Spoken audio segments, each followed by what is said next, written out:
ఈ ట్రైన్ మనం ఎందుకు తయారు చేసామంటే ఒక సెమీ హై స్పీడ్ ట్రైన్ కావాలి మనకి, ఎక్కువ స్పీడ్ తో వెళ్ళాలి, వరల్డ్ క్లాస్ ప్యాసింజర్ ఎమ్యూనిటీస్ కావాలని చెప్పి మనం వేరే దేశం వాళ్ళని సంప్రదించాం. సో వాళ్ళు ఏం చెప్పారంటే మనకి ఎక్కువ కాస్ట్ డిమాండ్ చేశారు, ప్లస్ టెక్నాలజీ అన్నది మనకి ట్రాన్స్ఫర్ చేయనున్నారు అనమాట. సో దానికి మన వాళ్ళు ఏం చేశారంటే ఇది అవసరమే లేదు, మేమే సొంతంగా ట్రైన్ తయారు చేసుకుంటాం, మాలో అంత బ్రెయిన్ ఉంది, అన్ని తెలివితేటలు ఉంది, మా వాళ్ళు అంత టెక్నాలజీ ఉందని చెప్పి సుధాన్సి మనీ సార్ ఏం చేశారంటే ఈ ట్రైన్ ని డిజైన్ చేసి 18 months లో మనకి తయారు చేసి ట్రాక్ ఎక్కించారన్నమాట. సో సుధాన్సి మనీ సార్ కి గట్టిగా చప్పట్లు. సో మన తెలివితేటలు వాడితే మనం ప్రపంచంలో వాళ్ళు ఏదైతే కాస్ట్ చెప్పారో అందులో 40% కాస్ట్ అని మనం వరల్డ్ క్లాస్ ఎమ్యూనిటీస్ తో మనం ఈ ట్రైన్ అన్నది తయారు చేసాం. సో మన ఇంజనీర్లు అందరికీ చప్పట్లు కొట్టాలి.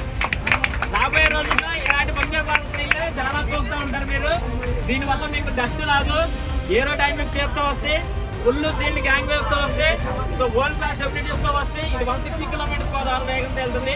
సో అపరిచితులు ఎవరో లోపలికి రారు, దానివల్ల మీకు రాబడీస్ జరిగే, దొంగతనం జరిగే ఛాన్సులే ఉండవు. సో ఫుట్పాత్ ప్రయాణం వల్ల మీరు కింద పడే ఛాన్సులు ఉండవు. సో వేగవంతమైన సుఖవంతమైన ప్రయాణం మీ వందే భారత్ వల్ల మీకు కలుగుతుంది అన్నమాట. ఇలాంటి అద్భుతమైన ట్రైన్లు తీసుకొచ్చిన సుధాన్సి మణి గారికి, మన గౌరవ ప్రధానమంత్రి గారికి, సో అందరికి గట్టిగా చప్పట్లు కొట్టి శుభాకాంక్షలు తెలియజేయండి.